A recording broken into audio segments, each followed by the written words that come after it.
We in the building. We in the building. We in the building, bitch. We in the building. We in the building. We in the building. We in the building, bitch. We in the building. Finally! Damn! R0B and PTA have come back to BGN.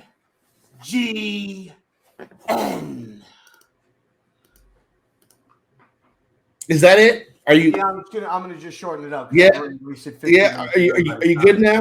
Yeah, I'm good. Are you good? I need to turn on my shutter speed a little bit. My camera is right dark.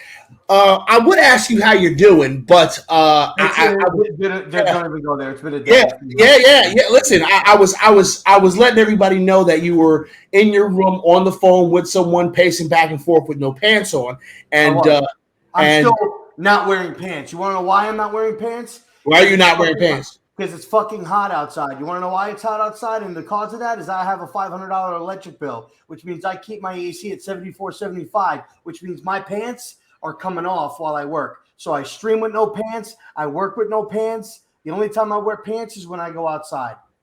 I can respect that. Listen, I can respect that. I'm a man who does not like pants, so I can understand and respect if that. I could be in my birthday suit, I would. Okay, please no. Absolutely, I would. Please no. I saw a picture of R0B. Must have been 10, 15 years ago. Motherfucker looked like a stud. I don't know what happened now. Maybe that guy could walk around in his birthday suit, but whoever this new motherfucker is. I'm just saying. Hey, listen, I still am a stud. Don't get it twisted now. Oh, is that right? Okay, cool. I'm hitting the gym 6 days a week. Hey, listen, man. Listen. You gotta keep that gut small. You know what I mean? Yeah, you got a little work. You got a little bit of work to do, but it's okay. That's all right. Anyway, New York Football Giants. Football Giants. First and foremost, I'd just like to show off the newest addition to the family. A nice throwback Michael Strahan. Dope. The nice new throwback Michael Strahan. This is for everybody to see. Really cool thing here is that you can see it says once a Giant, always a Giant on the. Is that the one you ordered, or did you order? This is the new. This is the throwback uniform that they will be wearing. You got a Strahan, and you didn't get like a Barkley. Fuck no. You didn't get a. Nope. I'll be honest. Nope. I thought for sure you would have gotten a Leo 99. Would have looked pretty dope. Nope. I'm gonna rock this Michael Strahan. You know who should have gotten? Will Hernandez. I haven't forgotten. He's not on the team anymore. Yeah, but you could still have gotten it, bro. He's no longer on the team. So I listen. What team is he on? What team? Oh, he's on Arizona. He's on Arizona. Hey, listen. Him and Justin Pugh. Watch, low key, he'll go there and have like a Hall of Fame career. Yo, he will. Shout out to Blue Eyes. What's going on, sis? How you doing? Okay, so yeah. Training camp started today. We saw that there was, some people who came to camp with some bumps and bruises. And overall, we don't have any real big names in any real big situations that are surprises, right? We've got Matt Parrott. He's on the not physically unable to perform list. God, that was hard to get out of my brain. So you got Matt Parrott. You've got oh my God, why am I brain farting his name? I just had it in my head. The center. Nick Gates. Yes, Gates. Gates is on that list. Obviously, Aziz is on that list. And then you had Bellinger was on that list. He's no longer on that list. And then you had wait a minute, no. Curry's house was good, baby. Actually, now that I think about it, I think Aziz is on the non-injury list. He's not on the PUP. He's on the non-injury list. So we start off camp with the people we expected to be on the PUP list. Mm-hmm. Someone we're very excited about coming off of the PUP list, and a key contributor at edge rusher with a little hammy. He got a little hammy, and he need to stretch that hammy out. We talking KT, right? Yeah. Okay.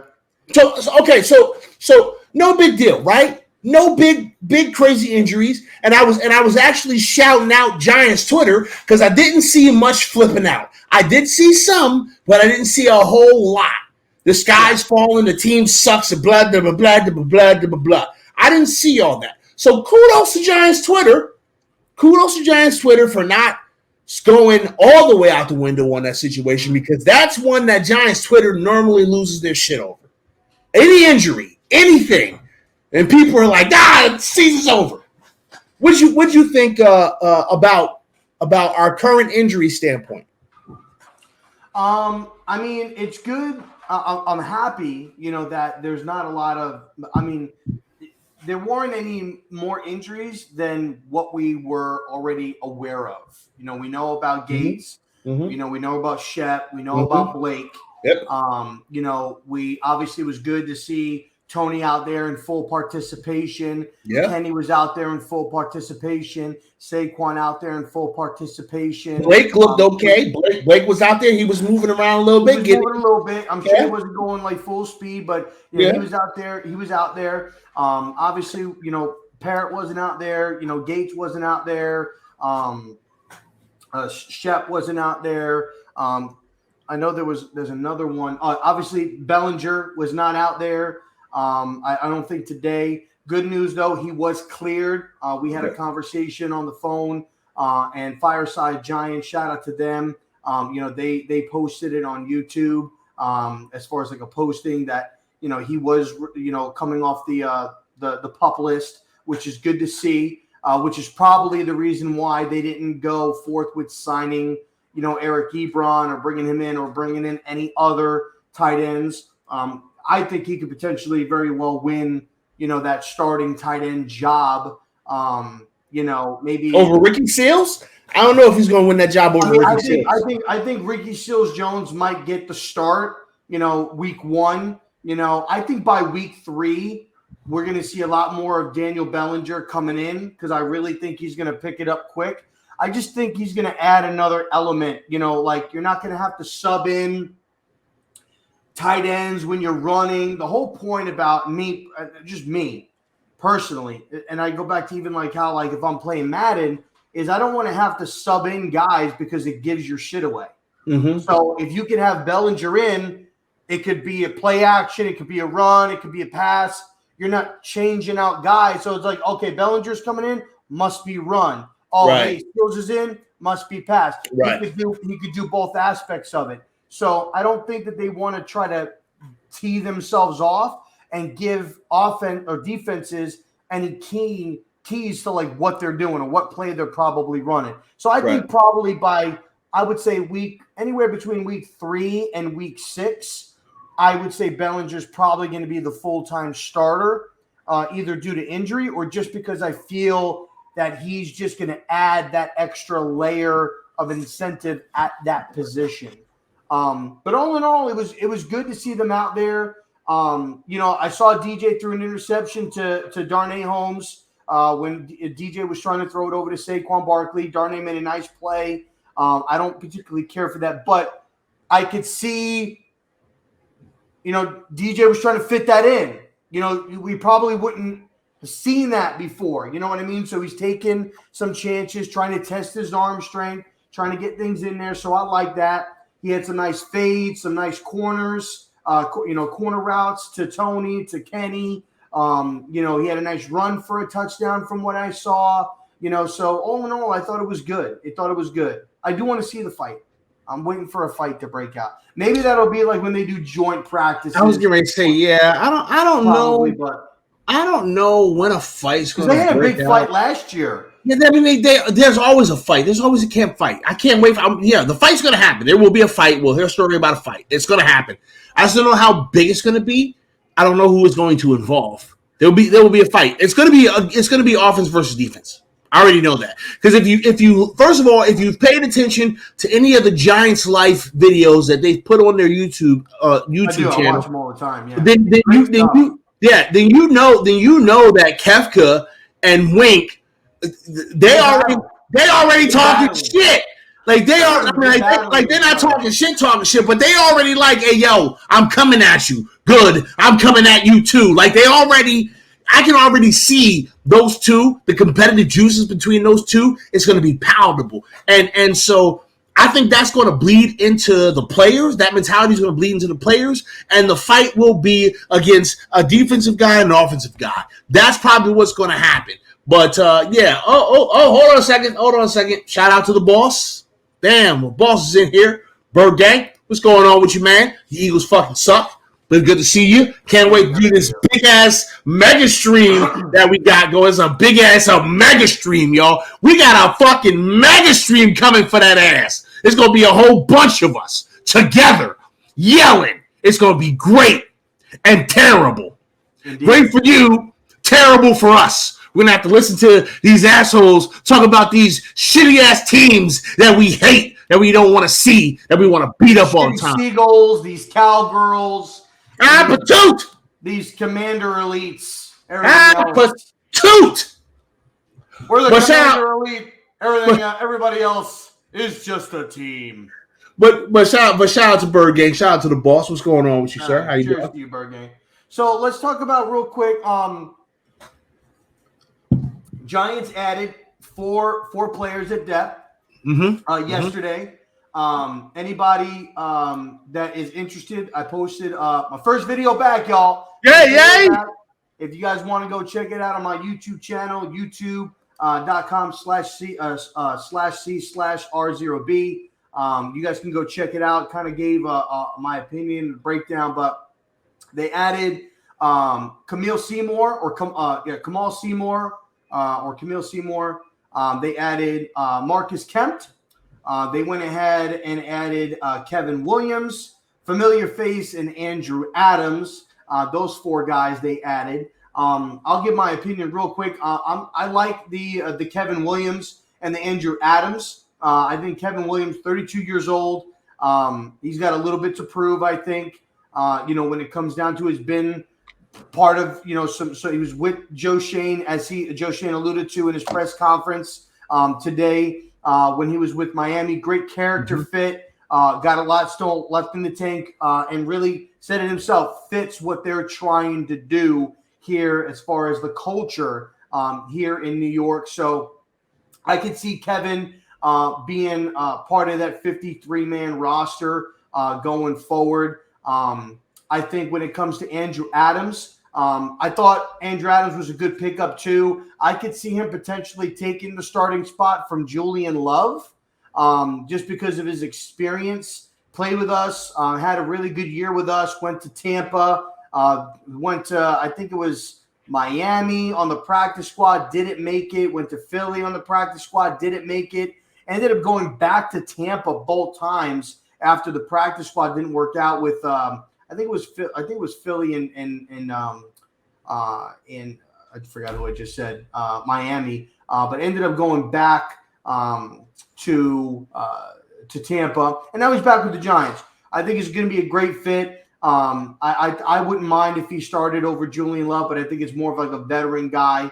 I think those two were great signings. As far as with Kamal Seymour, I think he was an undrafted guy with the Raiders. The Raiders picked him up. I think he was undrafted out of Rutgers, if I'm not mistaken. He was undrafted out of Rutgers. He's from Brooklyn, so he's a hometown kid from New York. 6'6", 319 pounds, so he's a big boy.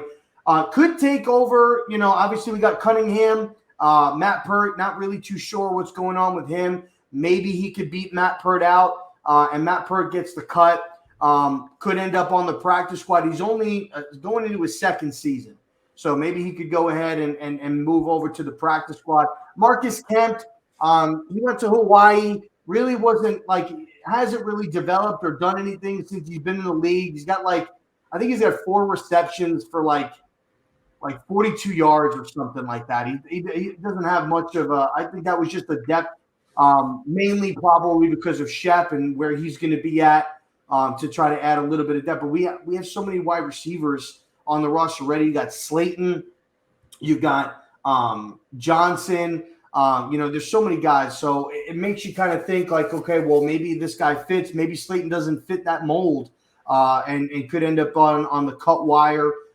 So those are the guys that we brought in. I like it. I consider them more depth added. Not really. I can't see them being starters coming in like, hey, these guys are for sure. These guys are starters. But really, out of those four guys, the only two people that I see making the active roster is Kevin Williams and Andrew Adams, in my opinion. I was going to say, I don't know if any of these people are going to make the team, let alone be starters. Andrew Adams is the only name that raises an eyebrow for me. Just because I know that Andrew Adams is a fine player. He is a fine player, and I think that he can come in here and be successful in this system. But still, like when we're talking about moves, any move, unless it's like a big ass name, any move that happens between now and cut day is kind of irrelevant. Yeah, I could agree. I'll agree with that. It's kind of irrelevant. Like they might make the team, but they probably won't. Shout out to Manning Fresh. Thank you very much. Appreciate you. Thank you for the support. There is no name here that I look at and go, I don't. These names are irrelevant to me.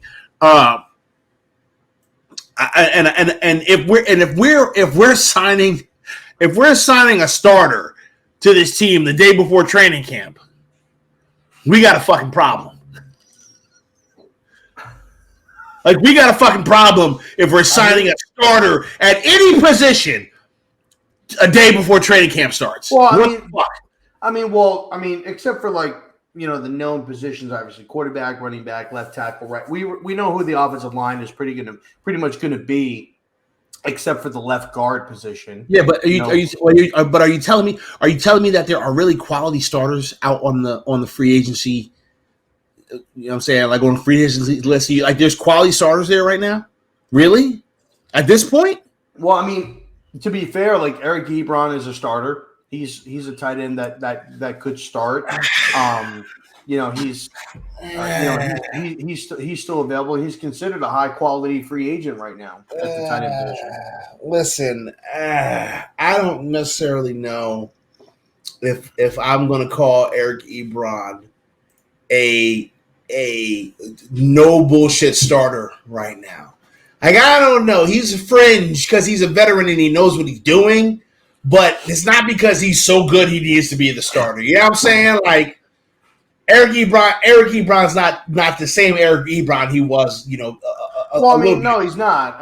But he's what is he? He's 29. He's not super old. He's 29 years old. He was drafted, I think, in 2014 or 2013. He was the pick, 10 by Detroit. So I just think he's gotten, when it comes down to it, he was with Detroit. Megatron was there. It kind of got really phased out. He had one good year there, I think, after Megatron left. Went to Indianapolis. Had a good year with Indy. I think that was with Andrew Luck. I think that was before Andrew Luck left, if I'm not mistaken. And he played with Andrew, had 13 touchdowns. And then after that, he got phased out of Indy, went to Pittsburgh, got phased out there and got injured. And, Pat Fryermuth, who, just kind of really took over and really excelled. So, wait a minute. Everybody stop. We got a hell of a guest that just happened to pop up in the stream, and we got to bring him in. Ladies and gentlemen, boys and girls, children of all ages, D-Generation X proudly brings to you the 5-time tag team champions. I'm sorry, I had to give him a wrestling thing, right? Because that's what we do.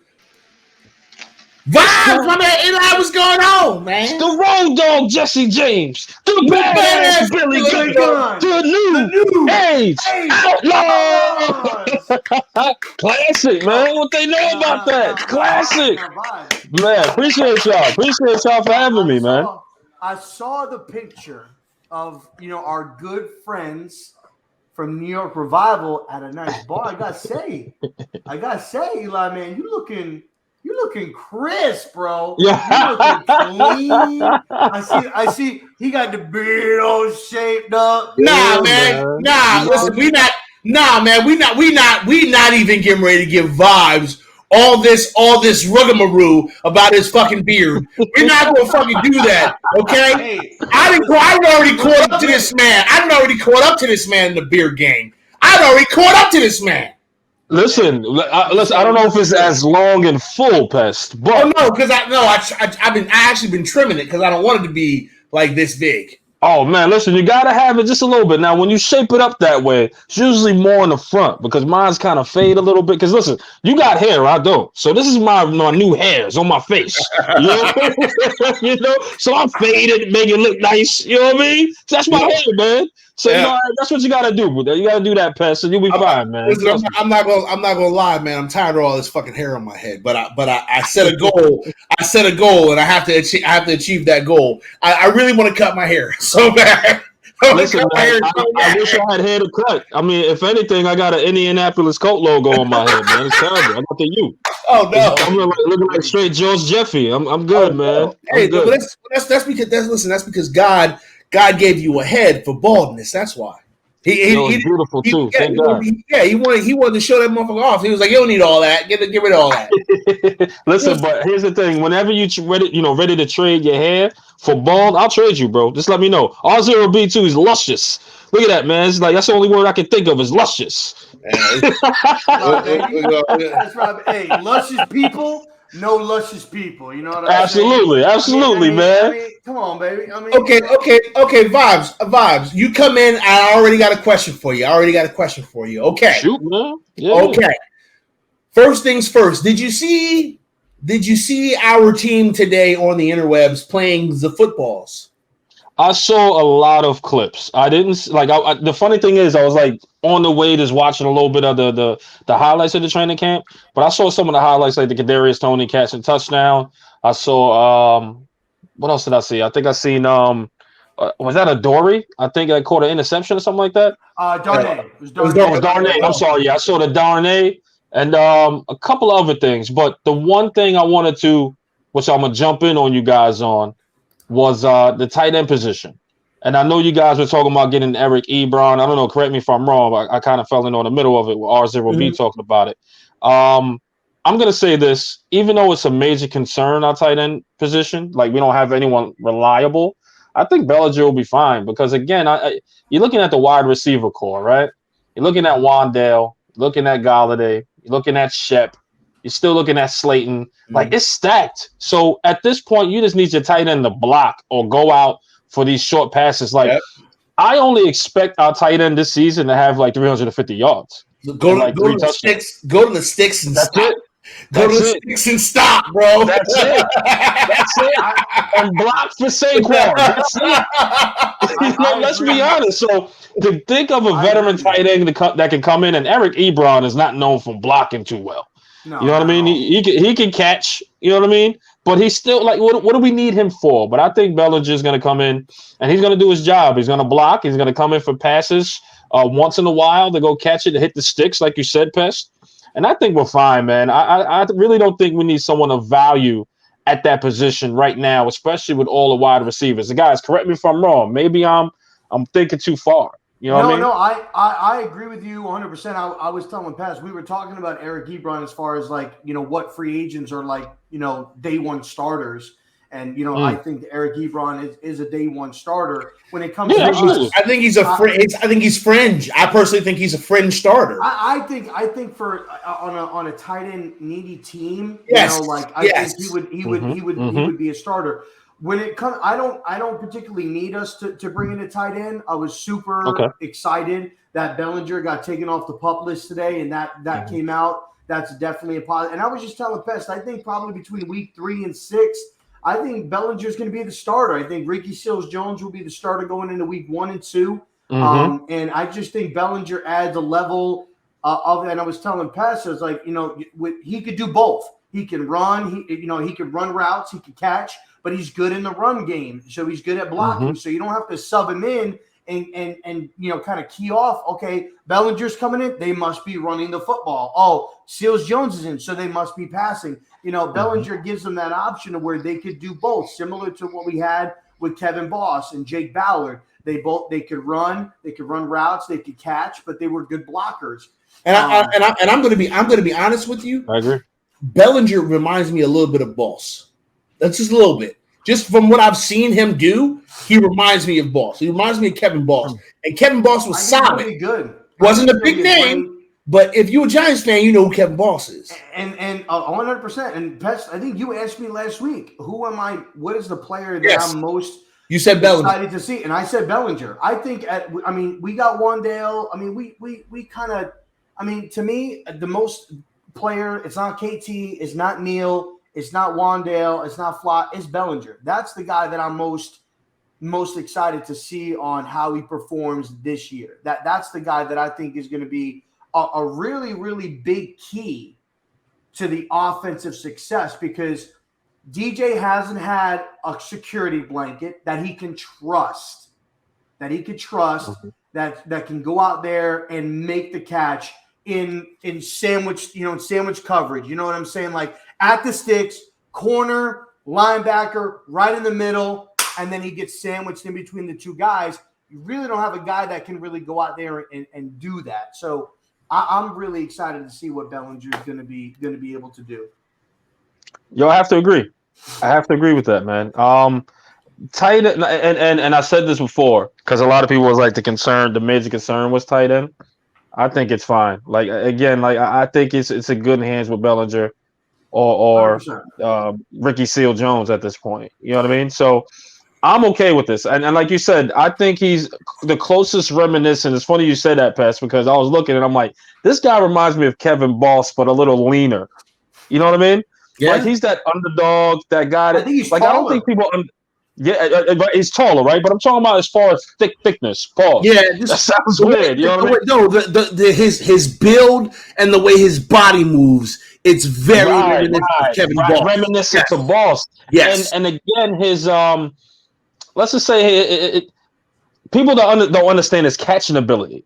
I think that's what it is. He can really go and catch the ball. He really can. Yes, he's well known for blocking, etc. He's that tight end that we've been looking for since of Ballard. You know what I mean? Or since of Martellus Bennett, if you really want to start digging in the crates. You know what I mean? Yeah, I really think he's the complete tight end we've been looking for. It's just you gotta groom him. You gotta groom him, and he's very underrated in that pass game. I think we'll be fine. And we don't need him to do much as a rookie. We don't. No, really, you really don't. I think out of all the tight ends that came out in the draft, I think he was either number 2 or 3 when it comes to having I think it was number 2, having the strongest hands. I think Trey McBride, had probably it was number 1. I know that. But I think from a catching ability, Bellinger was probably the second best tight end in the draft class. Well, So speaking of offense, you're talking about how we've got a very stacked offense. I wanted to speak about something very specifically about offense, and then we can kind of flip over to defense here in a little bit, because we've been talking about a lot of offense for a minute here. But my favorite thing that I saw today was a lot of pre-snap things. The movement, yep. The pre-snap things are so nice, and I swear to God, if we start the season off and we're not doing these pre-snap things, I'm going to be mad, because these pre-snap things look great, and I want them. Especially on that play, right? With Saquon Barkley is kind of running to the flat. Yep. You know what I mean? And Daniel Jones runs for the touchdown at that point. Yep. I was like, man. I like that. It's a modern offense. Like, I was excited to see something that way, and it gives you that Buffalo offense a little bit, where Josh Allen will do something like that. Because again, Saquon's going out to see if it's man coverage or not, right? Or see if it's a zone, right? So at that point, if it's a zone coverage, maybe Daniel Jones can kind of sneak and pick his way through that touchdown, which it looked like it might have been. Again, it's hard on that angle. I'm just guessing, but that pre-snap motion, man, can determine that play for Daniel Jones, and I just love to do that. Like, I just love to see that within that offense. Like, it shows that it's modern. We never did that. We never did it. No, never. You know what I mean? And the other thing too is it really, really, really helps with pass protection. You may not think that it does, but it does, because when you're having that constant motion, shuffling of guys around, defenses can change things. Guys get confused. Yes. They don't know what they're doing, and it may buy you an extra second or two. And that's another thing too. And I really didn't, when I was seeing a lot of that today, I was thinking to myself, because obviously the main topic that everybody's really been talking about, obviously over the offseason, is Daniel Jones, obviously. Hey, we got this new coach. We got this new coordinator. Saquon's healthy. Everybody's looking good. It's make or break for Daniel. And I'm not a Daniel Jones like fanboy, and I'm not a hater either. I'm kind of Switzerland. I'm in the middle. You know what? You're honest, man. You're honest. It's your honest opinion. Right. And it's hard for me to think about all of this and not truly think, and everybody's, and even the real NFL analysts that do this, which is what we want to do. That's why we're doing this. That's why we do these shows. That's why we do these podcasts. That's why we do YouTube, because we would love to sit there for hours and hours and hours, get paid to talk about football. They're all saying, I think it was Mike Garafolo on Good Morning Football, I think on Sunday, he's like, how can we honestly judge Daniel Jones? And I agree. When you look at the lack of play art, the lack of play calling, when you look at the lack of the movement, pre-snap movement, like we're talking about, on God's green earth, the lack of the run game, that the Rock is going to let this jabroni sit here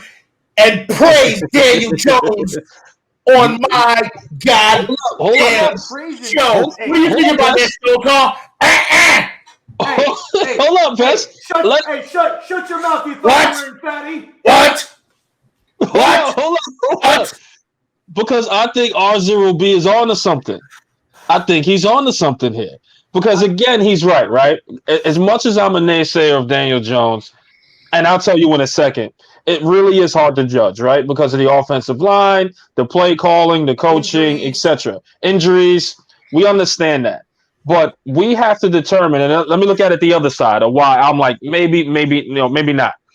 We look at him when we go, man, compare, and this was me solely based comparison to those quarterbacks that were in the playoffs last season. So I'm looking at the my man down in Cincinnati. Forgive me, I can't get his name right now. I'm looking at the Joe Burrows. I'm looking at the Josh Allens. I'm looking at the Rodgers. I'm looking at all those quarterbacks, and I'll go, listen, I have 4 years of Daniel Jones that I can look at and look at the nuances that's there, right? His pocket awareness is still an issue. Terrible. Him reading defenses is still an issue. Terrible. Him digesting plays pre-snap is just terrible. He still stares down the receivers. He still has issues with that as well. He just doesn't have the natural ability to do that as of yet for what I've seen. So when naysayers say, hey, he's not the guy, we look at those things that he doesn't have, which is the intangibles of a good elite quarterback should have. It's your pocket awareness. As you don't stare down receivers, your pre-snap motions. You're looking at the defense and seeing where to throw that ball before that ball is snapped because you figured them out. Daniel Jones doesn't have it. So as much excuses that he doesn't have an offensive line, etc., Joe Burrow had the worst. And he was still able to. Hey yo, you remember the fucking meme? Remember the meme? And it had him throwing to fucking what's his goddamn the wide receiver name that he played in college with? Chase. Is it Chase Young? Is it Chase? Not Chase Young? I'm sorry, my bad. Jamal Chase. I'm sorry. So it was the meme. It was the meme of Joe Burrow getting smacked and the ball going up in the air and not getting the Jamar Chase. And then it shows a good offensive line and him throwing to anybody but Jamar Chase. And then this man went to the fucking Super Bowl. I'm just saying. I'm just saying. If you want to break it down in a Giants term and in Giants land, in 2011, Eli Manning had the 32nd offensive line in the league. Sure. And he won a Super Bowl. So again, when the naysayers or quote unquote naysayer of Daniel Jones, they look at those intangibles. They look at an elite quarterback in Eli Manning. We can debate that too. But we had a good quarterback that got us 2 rings, and is nowhere near what Daniel Jones is looking like. So that's why I could get both sides of the spectrum. Now I'm rooting for Daniel Jones. Don't get me wrong. If they wear blue, I root for him. Of course, we want him to be good. Of you know what I mean? course. But no one should crucify anyone for having doubts. Yeah. You know what I mean? Definitely not. Definitely not. This is coming from someone who on cam, on wax, on the internet years ago said I didn't want him in the first place. Like, so you want me to accept a dude that I didn't even want in the first place? That's where I'm at with it. I didn't want this motherfucker in the first place. But I gave him his fair shake. I gave Daniel Jones his fair shake. Like, I was all in on Daniel Jones. I was like, listen, he doesn't have the weapons. All right, he has the weapons. All right, he had a little bit of the line. The line is still an issue.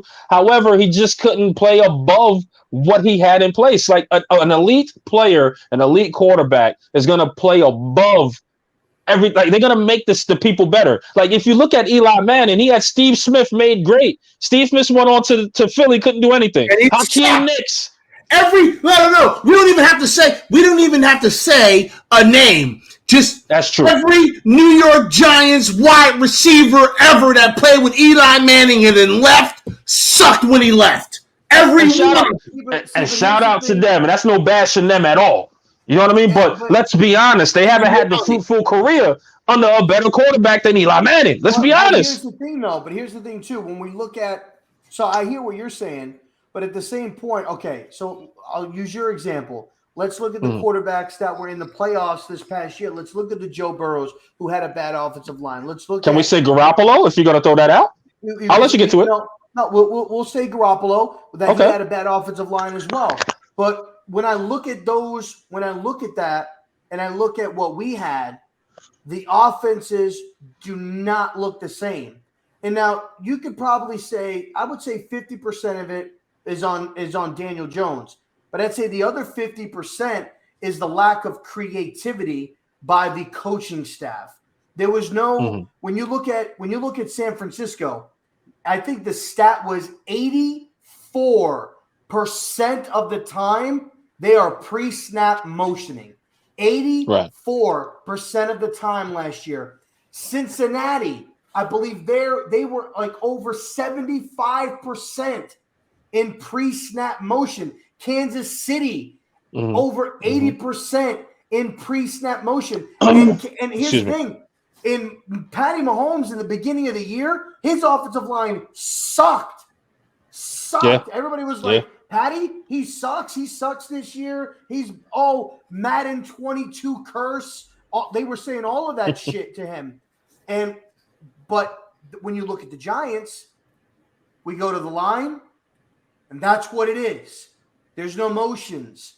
There's none of that stuff. So I do feel like obviously his pre-snap reads, being able to see things on the field, staring down receivers, yes, those are issues. But I feel like the coaching staff that was in place also did not try to make things easier for him we all be able to be successful. Because I'll say this.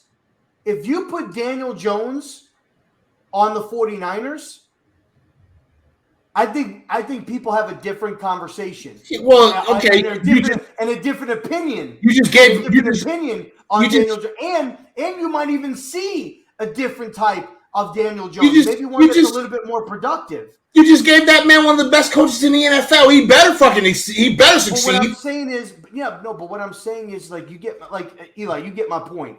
Absolutely. Now that you got him with an offensive-minded guy that would two guys that did a lot of pre-snap motions, movements, confusions to make it easier to make a read, to give your offensive line and to give you more time with your offensive line time to block.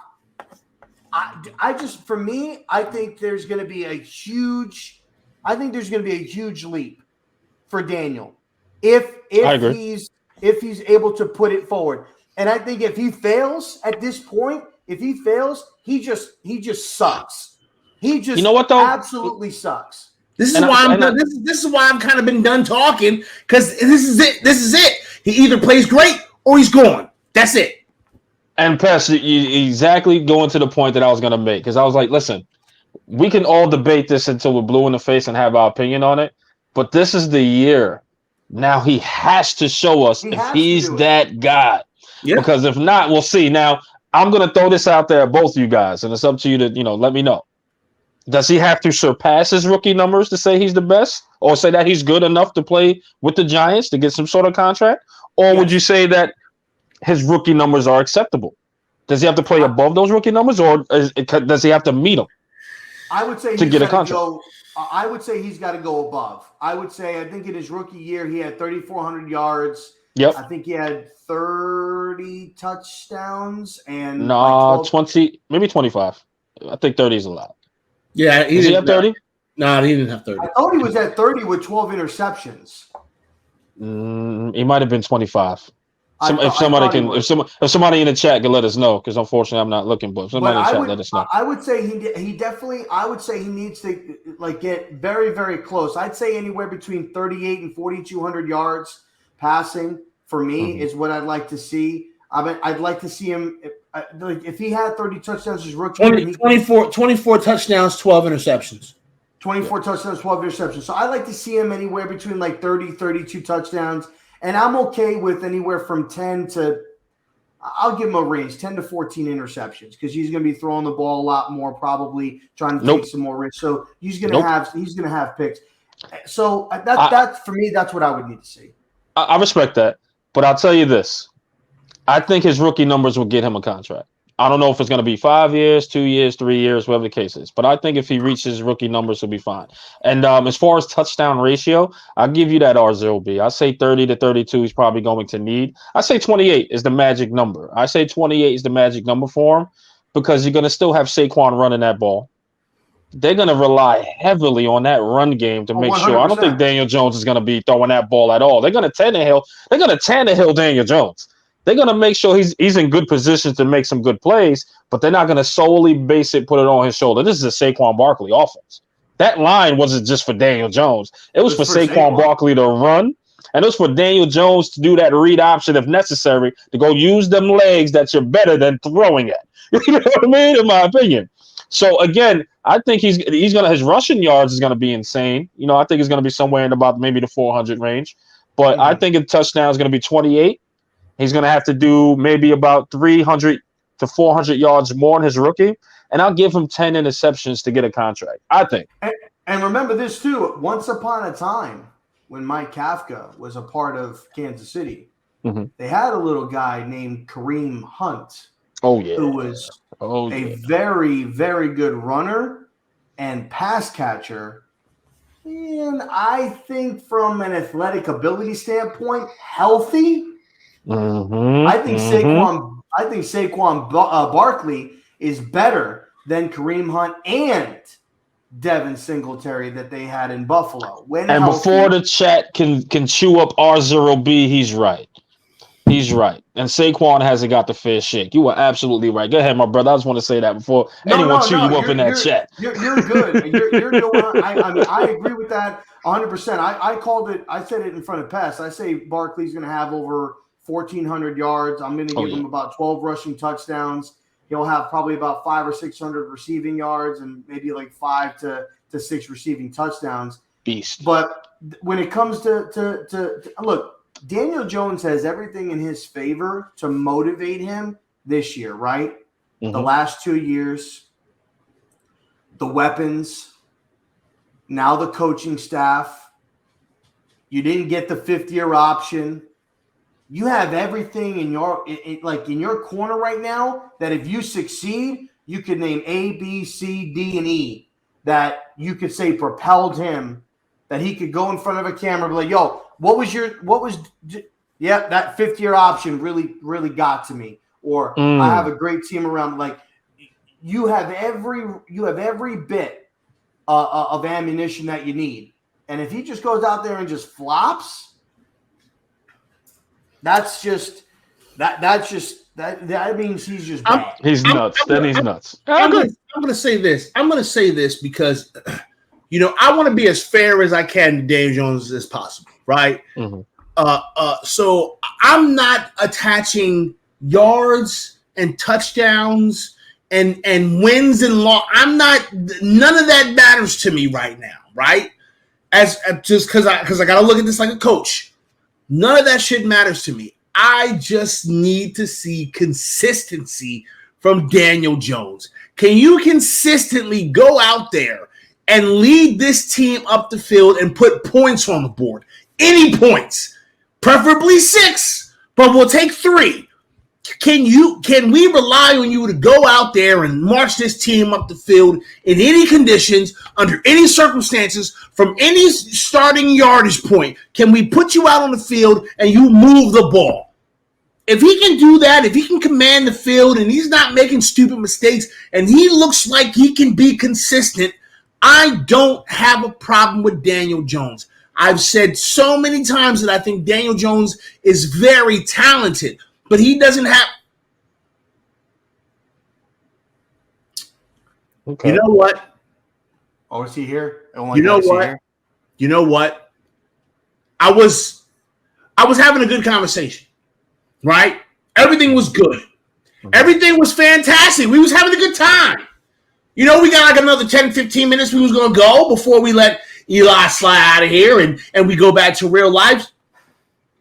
But then it all got ruined by Billy fucking Mays.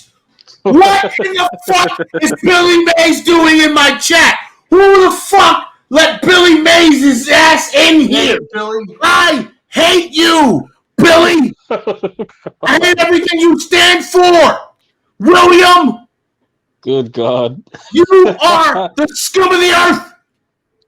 Your gum stuck to the bottom of my shoe that I actually stepped in shit with. Shit poop foot gum. Fuck you, Billy Mays. I wish I could see this chat. Okay. No, you don't. It's not. No, you don't. It's not moving. Oh, say no more. Say no more. Say no more. Say no more. Say less. Say less. Say no more. It's not Say no moving. more. Say no more. We don't pay attention to the chat. We don't even care about that. What was I saying? Oh, Daniel Jones. So, listen, I think Daniel Jones is talented. I just need to see consistency from him, and then I feel comfortable saying, okay, maybe we give you a little 2-year deal, a 3 year deal, some team friendly, something to keep you around. I'd be okay with that. I don't know if I'm comfortable with giving Daniel Jones the bag under any circumstances this year. This motherfucker got to win a Super Bowl to get the bag around here. I think from a longevity standpoint, if you see that he's projecting upward, you're probably going to, I would say, more likely like a 3-year deal, because you don't want to give him a 2-year deal. He comes out and after the following year, like the first year of his 2-year deal, he plays even better. Now you're kind of on the hook a little bit for some more money because he could be like, hey, I proved it, stuff like that as agent. Whereas if you get a 3-year deal, it's still somewhat motivating for him because he doesn't – but at the same point, like you'll have him kind of locked into a cheap deal for 2 years before really you got to try to cough up some money. By that time, you're going to know what you have in Wandale. You're going to see what you have in Evan Neal. You're going to see what you're going to have in Kadarius Toney. You're going to see what you have in the defense. And actually, this could be a good way to plug into the defense. I think, honestly, the vocal point of this team is going to be the defense. I mean, and Chris Entertainer posted out, like, who do you, like, he posted out a poll, who are you most excited to see? And 92% of his polls said offense, 8% said defense, and I voted defense because when has our defense really given our offense good field position? When have they went ahead and forced a lot of turnovers?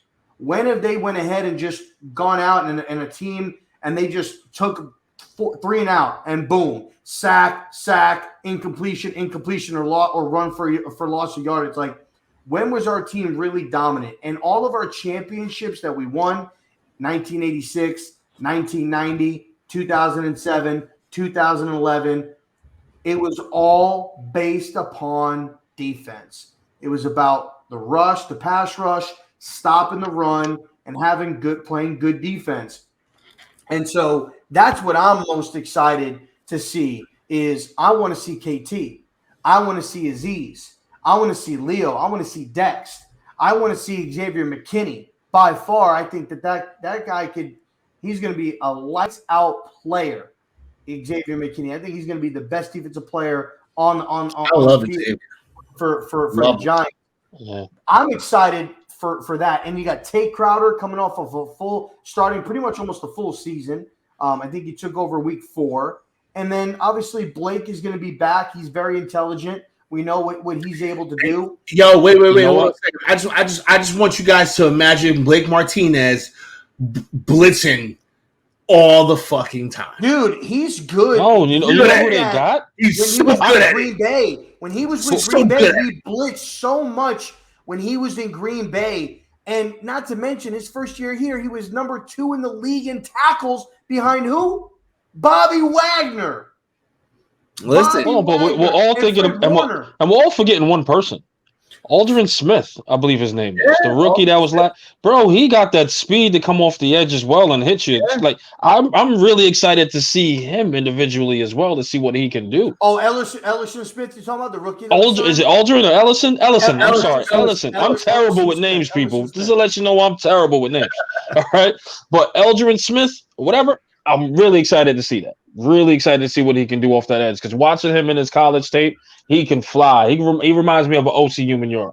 A whole lot smaller. Don't get me wrong, but that speed is OC. He's got a very quick burst, man. So I love to see that. Imagine that coming to light or to where he could be a potential great pass rusher in this league. And again, I'm not saying Hall of Fame people. You know what I mean? But just someone that can contribute and put pressure on that defense. It could be him. So it's funny you say that the defense, man, and I have to agree. And the reason why I think everyone is saying the offense because it's been so putrid for the past couple of years. So I think that's why everybody wants to, so excited to see it. Yeah, I don't think anybody's really that worried about this defense because we've got good players on this team, right? Yeah. We've got very good players on this team. And we've got players that could play very well in this scheme, an attacking 3-4, blitz heavy, go get them, pin your ears back type of defense.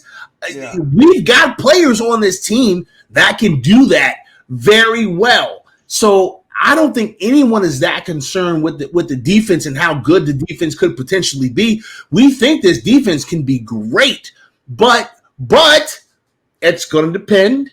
It's going to depend on a lot of factors. And this is the reason why I tread very lightly when I'm talking about this team now, because in the past, I've talked about how great these players are going to be, and they suck. And it made me realize that maybe I should just shut the fuck up. maybe I should shut up for a little bit. I was so wrong last year. I was so wrong that I had to put myself on punishment, y'all. I was like, it's time for me to shut up for a second. Okay, just one last topic. I think this is a very important topic for us to talk about before we get ready to close the show out. It's something that I wanted to mention. Have y'all noticed the influx of Guardian caps in the NFL lately?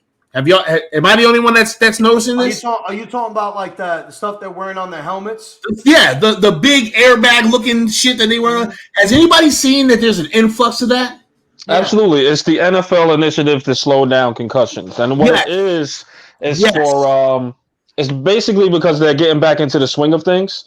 Yeah. It's because their brain is not ready really for contact. So that's what that is for, is to protect them from any concussions, etc. Yeah. It just gives it more of an extra padding on top of the padding that's underneath their helmet, basically. Absolutely. And so Blake Martinez said something, and this stuck with me because I was watching all the players' interviews and whatnot throughout the day.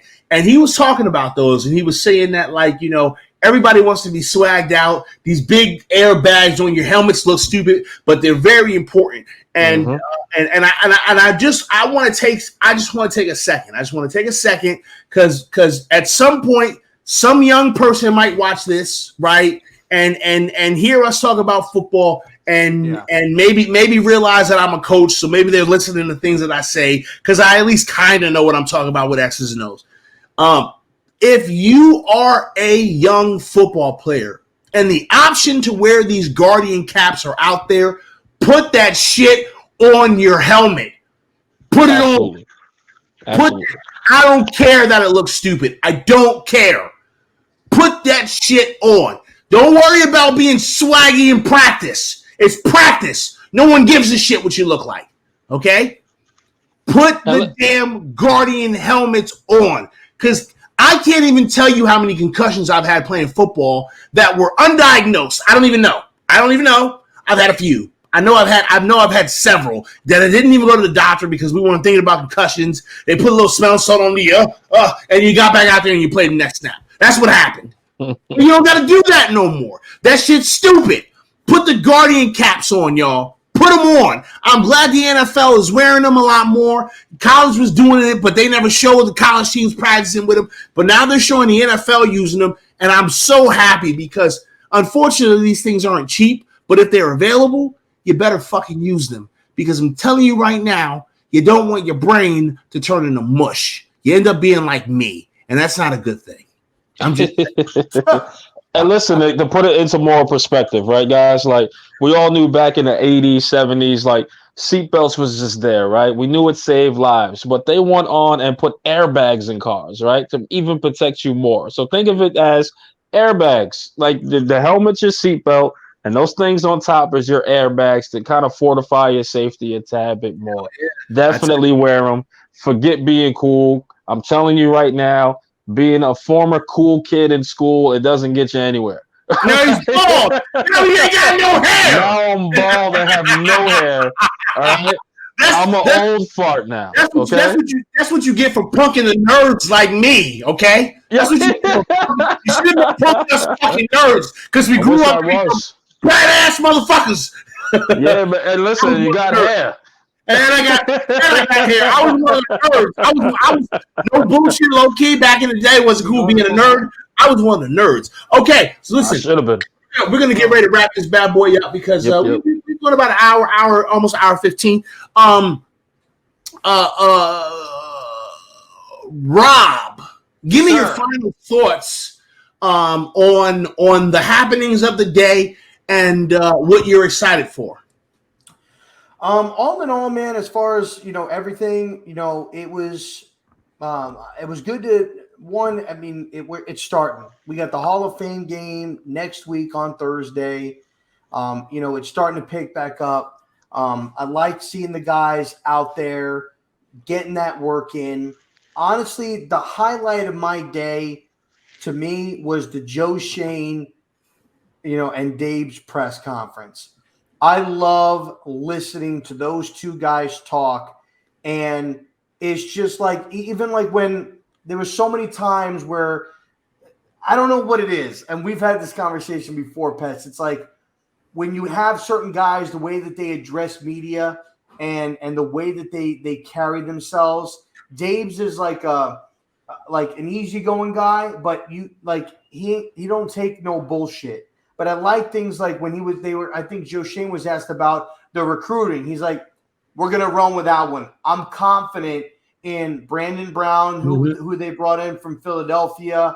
And there's another guy that's going to be taking over and doing all the scouting. He's going to have a hand in it. Joe Shane is going to be involved with the player evaluation. But to hear them talk about and say things, this is our culture. This is what we look at when we're looking at free agency, when we're looking into the draft, when we're looking into players that we're going to keep on the roster. We want guys that are going to be here, that are going to be smart on and off the field. Like tough, smart, dependable. Tough, smart, dependable. Hey, firm, fair, honest, and demanding. Sound like somebody else that we know? Yes. So that brought us 2 championships. I'm just saying, I love this coach. I love Wink, man. Old school, like coming out saying, look at that over there, man. Greatest fucking city in the world. Let's go and be the greatest fucking team in the world. Like, he's like, I'm gonna blitz you all day long. We'll play cover, but I don't just play cover. I don't play it like that. Yeah, we're coming to kill. We're coming to kill people. We're coming to kill your face. We're coming to kill your fucking face. And even Mike Kafka, bro, like he was a competitor in college. You know what I'm saying? he was a competitor and bounced around the league. And look what he was able to do. He's a competitor too. Mm-hmm. That is what I'm more excited for than the players that we've got, than to see in the production. It's the coaching staff. I really, really like the GM that we got in place, the head coach that we got in place, and the coordinators. And very arguably, depending on how well it goes, you could say we have 3 head coaches on our team right now, with Dabes, with Kafka, with Wink. Kafka, I think, could very easily in a couple years be a head coach. Oh my God, I can't think of his name right now. The special teams coordinator. Tom. Is Thomas something? Yeah, Mick something or another. Anyway, that dude's fucking good too. I can't think of his name off the top. They're all great. Yeah, he's good as fuck. He's well respected around. I think they just brought in another guy from I think it was with LSU. They just brought in another assistant coach. Mm. You know what I mean? Like I'm liking everything I'm seeing. I'm liking the way they're carrying it. I like what we're doing. I'm excited, man. It's football season. We're getting back into it. It's ready to go. I'm my Sundays. We're gonna have the therapy sessions back. Eli, you better be having them going. I'm ready to go, baby. I'm ready to go. I don't like that I don't have a co-host spot yet. I don't, let me get the co-host spot a little bit. You know what I'm saying? you gotta fight Pest and Hub for it, man. Right. Hey, listen, you can't have my spot. You can't have my motherfucking spot. You forget about that, son. All right. Well, listen. Here's my final thoughts, and we're gonna let Eli wrap it up. Okay. First and foremost, I'm super happy that the entire team showed up. We didn't have no fucking drama about no players not being here or no stupid shit like that. Everyone's here. That's good. I'm happy. Super excited about just the idea of seeing this team slowly build to what they want to be by the start of the season. Super excited to see that. Super excited about some of the activities that are coming up here shortly. FanFest and all these training camp dates. By the way, Vibes, you get your 2 people yet or what? The 2 people you said? Which one? You get your 2 people? I'm looking for New York Revival needs to give me 2 people to give free training camp tickets to. Okay, They gotta figure that shit out. They gotta figure that shit out. They were supposed because the tickets are on Friday. We will talk in the DMs. Forgive me. Oh man. We will talk. I need 2 people. I got you. Say no more. That's my bad. Oh, that's my bad. I got you. I'm gonna drop the ball. Early New Year's resolution. These last couple of years, I've gone through a lot of my pretty much all my personal vacation time and stuff like that. So I got nothing throughout the year. I'm going to make sure that when my time resets come January 1st, I leave some time to make some fan fests in Jersey and go out there to meet a lot of you guys in person. There's a wild wife behind you with a burger. Hey, is that Arby's? Shout out to Mrs. R0B there, giving you this wonderful food. Shout out. At Stadium. What she just bring you? Yo, she's going to fuck it. She's going to fuck you up. She's getting ready to choke me a chicken sandwich. Hey, awesome. we gotta close the show because Rob's wife is probably gonna kill him. So yeah, I'm super excited about all that stuff, and I'm just happy that there's gonna be things to talk about. We're gonna start making more content. We're gonna start doing more stuff. We're gonna start being around and available more, and I'm super excited about that. So I'm gonna go ahead and let Eli go ahead and wrap this up. Give his final thoughts. Tell us where we can find you. Tell us where we can find your crew. Let us know everything. First things first, man. New York Revivals, where you can find me, man. Where we have past guests of Nate Burleson, Joy Taylor, Tiki Barber, all just to name a few. LPG, Brandon London, Sam Prince, all that good stuff, guys. We can just promote all day. You didn't even say who your best guest was. Oh man, they all are. No, I know exactly who your best guest was. But you know what? The best guest was PTA Pest, the analyst, right here doing our first people's mock draft, and you will be on the second one as well because it was a classic. I cursed our GM out. I cursed our GM out. Listen, and here's what I want you to do too, and here's what's going to happen. There's going to be one day where we hold a New York Revival call, which anyone on Twitter you want to debate with on our show live, just at us. We got you covered.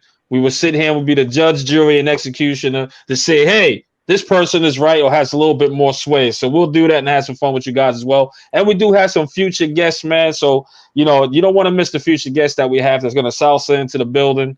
You'll want to miss none of that, man. So just to drop a couple. But you don't want to miss anything in the future, man. But we got a lot of good guests coming up, and I can't wait to see what they got, man, in store. I can't wait till you guys see that. But I am Eli Racks on all platforms. You can follow me. But the most thing I'm excited about, man, is Giants football is back. It's back. The chaos will be back on Giants Twitter. The Giants family will be nuts, and I am here for it all. Here for it all. So. And I'm excited, man, and thank you. Once upon a time, I was on New York Revival in my jacuzzi hot tub. Yes, and listen, R0B was there as well. Great show where we had them all, man. I was all listen. Anytime, you know what's the funny thing? Let me just say this: I haven't had a hub on, and I'm like, man, like the people that I talk to. Hub and I had to tell him like, yo, bro, I didn't even have you on the show yet. Like, it's gonna be insane when we finally get the New York Giant therapy session guys together and on each other's show, and that'll be cool, man. So, but I do remember R0B stopping by. We had a hell of a time, man. So you got to do that again, brother, please. But please, man, let's continue to support. Yeah, right. Oh yeah, listen, this is a movement right now, y'all. Y'all gotta understand something. It's a movement right now. And y'all just need to stay tuned because there's a lot of stuff that we are as a community. We got a lot of cool shit that we're doing for all y'all, man, because we love y'all and we appreciate y'all. So just stay tuned to all the stuff that's happening. And so, with that being said, for my guy, Eli Racks, Vibes, New York Revival, and for my tag team partner, R0B, I am your boy, Pest the Analyst. And we are going to go on ahead and get the fuck out of here. With that being said, I'll see you guys later. Peace.